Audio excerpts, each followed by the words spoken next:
This video contains spoilers for the Batman, but I mean, it's been 3 weeks. If you wanted to see it by now, you probably would have. But I'm still putting a warning just in case. Hey guys, it's Lewis, and so you probably remember about 2 months ago, I put out a video saying that I was going to try and upload once a week, and that was like 2 months ago, and I haven't uploaded since. Sorry about that. I really thought I was going to have more free time on my hands, but this semester of college just kind of said, no, you're not going to do that. So, yeah, disregard everything from that video. I'm just going to upload whenever I feel like it. So while I didn't have time to make any videos, you know what I did have time for? Seeing the Batman 3 times. And it's incredible. But you already knew that. Chances are you're not clicking on this video to see like whether or not you should see this movie. Chances are you've already seen it and you already love it. Unless you're one of those people on Twitter who called it mid just to be contrarian. The Batman movie was fine, dude. It was fine. I thought it'd be more fun. I don't know. It was like a Marvel movie with none of the, like, comedy. Like, I don't think I laughed. I don't think there was a single joke in the movie. I mean, it's alright, like... Ludwig, I love ya, not in a parasocial kind of way, but this take is absolutely abysmal. I'm sorry. So, if you guys don't mind, I'm just going to ramble about the movie for a little while. Robert Pattinson is fantastic as Batman. He's my favorite Batman now. And honestly, I'm kind of surprised to like realize that this is only his first movie. Because it honestly feels like he's been around for a lot longer than this, just because of how long we've known that he was going to be Batman and how long we've had the trailer footage and, you know, the look at the suit and stuff like that. It's honestly kind of like hard to believe. Like I found myself in the theater just sort of being like, wait, this is his first movie as Batman still. This is still his first one. But yeah, I never want to hear the guy from Twilight in regards to him ever again. Because he's finally at a point in his career where he has escaped the shadow of Twilight. Although now he's going to be stuck in the shadow of Batman. Zoe Kravitz is fantastic as Catwoman. I really liked just the way that, like, the role that she played in the story. They took some interesting, like, new takes on the lore and stuff like that. Like her being Falcone's daughter. And also, like, Martha Wayne being, like, part of the Arkham family. That was another, that's not really related to Catwoman, but that's just another example of them changing the lore a bit in a way that enhances the story, and I really like that they did that, because they didn't just tell the same straightforward story. I mean, they kind of did, but like they did it differently, and that's something I really, really appreciated about this movie. But back to Catwoman, I mean, I thought her role in the film was great. As far as whether or not we'll see her again, I'm sure we will, but honestly, I really enjoyed her character and Zoe Kravitz's performance a lot. Jeffrey Wright was awesome as Commissioner Gordon. I remember the first shot from the first trailer that we got of him. I remember seeing that and thinking, okay, that's Commissioner Gordon. Commissioner Gordon and Batman have, although he's not Commissioner Gordon yet, but Gordon and Batman have a great dynamic in this movie. You know, I really like just some of the, like, funny, like, banter that they have, just a little bit, like, in a way that doesn't overdo it, but in a way that's still, like, really funny, and I really enjoyed that. Andy Serkis as Alfred was great, although I thought it was kind of strange at first when they announced the casting, because I just sort of figured that they'd want to save him for, you know, some kind of, like, mocap character in the DC universe, but honestly, like, with how many, like, different variations of characters are going on at the same time, I don't really think that this is going to stop that from happening. But yeah, he was really good, despite, like, how little he was actually in the movie. I'm also kind of glad they didn't kill him at the end. I mean, the fake out deaths are kind of cheap just inherently, but I feel like we needed Alfred going forward. We need Alfred going forward in this new universe. John Turturro as Carmine Falcone, I feel like gets overshadowed by the other cast members, but he's incredible. I feel like John Turturro, like in general, goes really underappreciated for, his acting abilities in general. Like the whole time I was watching this movie, I remember just thinking to myself, this is the same guy who played the Jesus in The Big Lebowski. That's crazy. So yeah, he's incredible. Also, Colin Farrell was completely unrecognizable as the Penguin, and I really hope that the makeup and prosthetic teams get nominated for awards in the next award season. And I'm really excited to see what they do with Penguin next. I feel like he's going to be like what Scarecrow was in the Dark Knight trilogy. Like, he's going to be that for this trilogy. But the character I was most excited to see was Paul Dano as the Riddler. And man, he did not disappoint. Never have I been so terrified of a social media influencer. Honestly, I was half expecting to hear him say, also, according to YouTube statistics, only about 50% of the people who watch my videos are actually subscribed, so if you enjoy the video, please remember to subscribe and like the video. But, I mean, he was terrifying. In the scene with Coulson at the funeral, that was terrifying.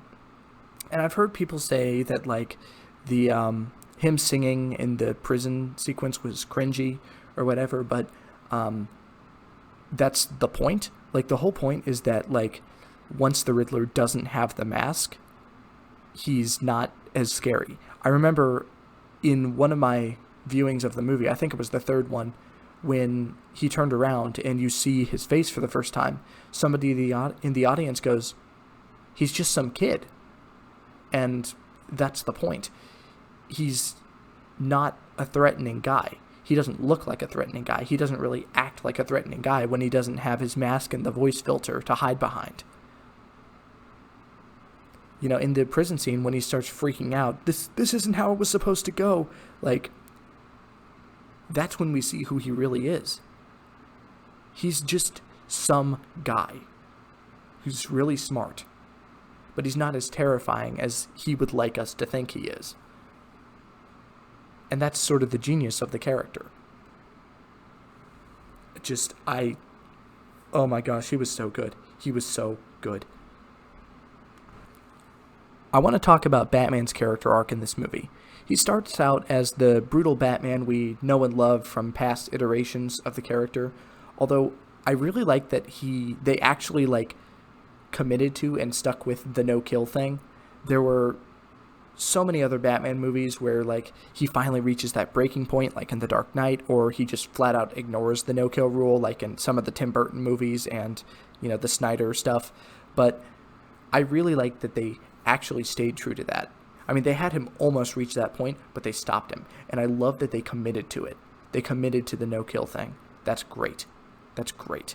But also, just with Batman's arc in general, like, the whole idea that, like, his brutality is what has been a bad influence on other people. The Riddler, Catwoman, and, just other characters that we meet throughout the story, think that, like, brutality is the way to go, and they take things too far. And the moment at the stadium where Batman, is, he beats the crap out of the Riddler goon, and then the guy takes off his mask and goes, "Me? I'm vengeance." That's the moment where Batman realizes this is the impact that I'm having. It's a negative one. I mean, like, there were a lot of positive things that he's done, but the whole vengeance persona, which that is actually his name in the movie, Vengeance. Like, I didn't realize that when watching the trailer, that the "I'm Vengeance" line was literal, but that actually is the case.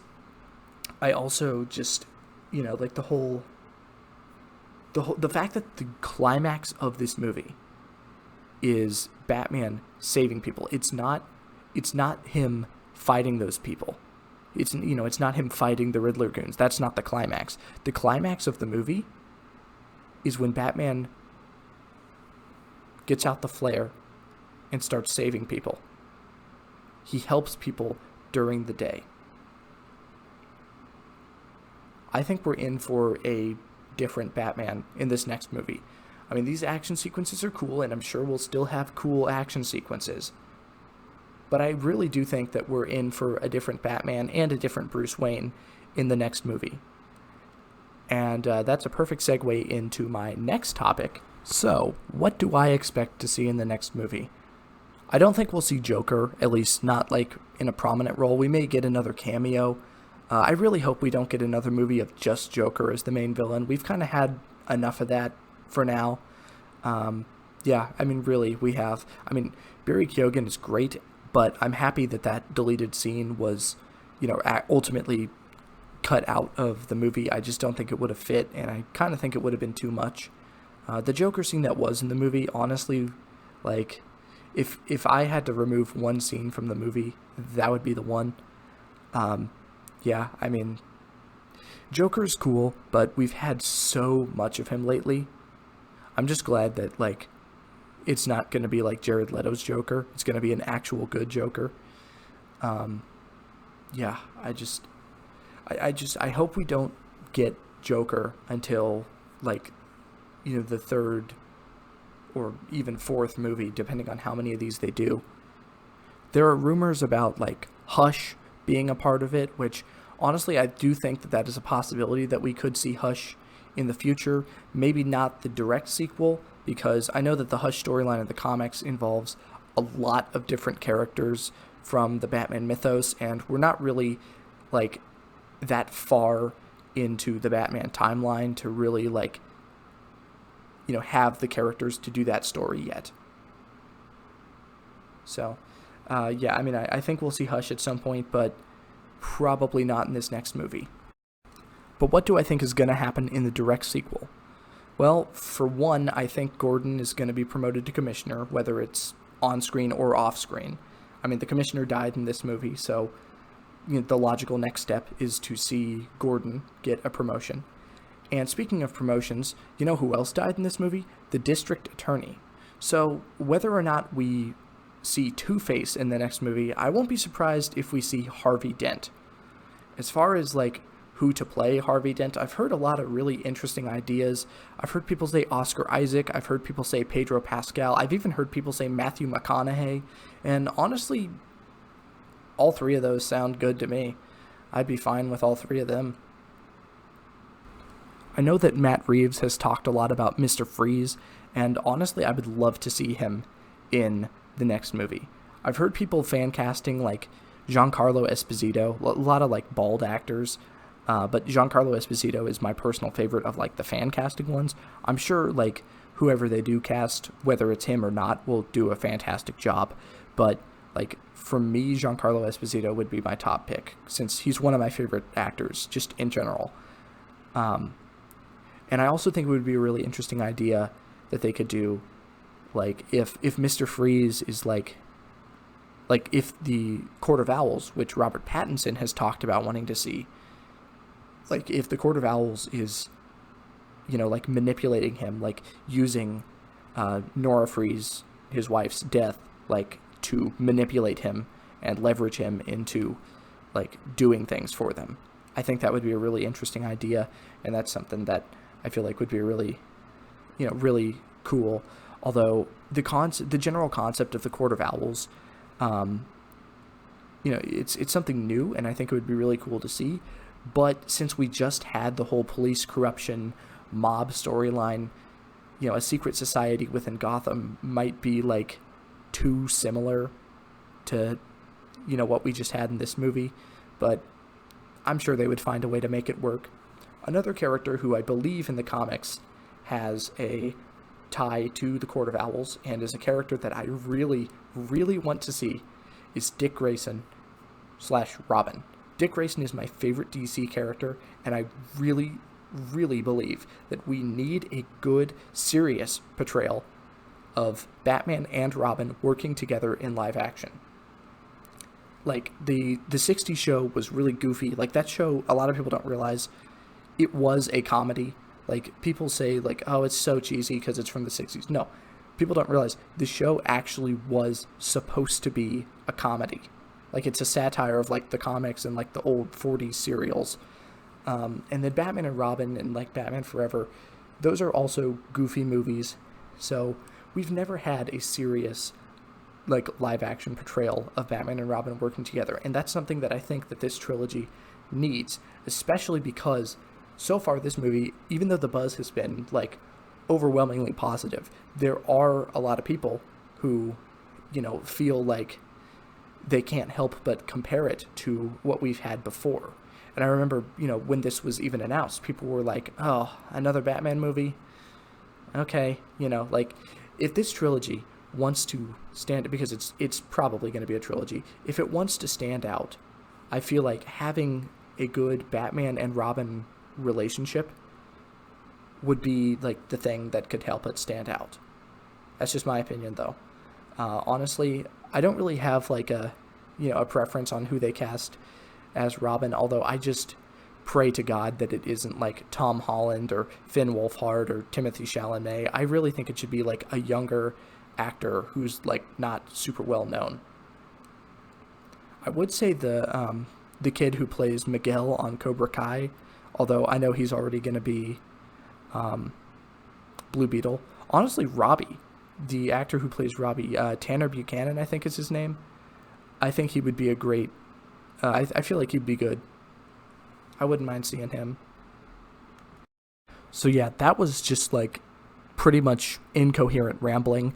Thank you if you made it this far. Hopefully I will upload another video soon. No promises. But honestly, the school year is like going by pretty quickly. So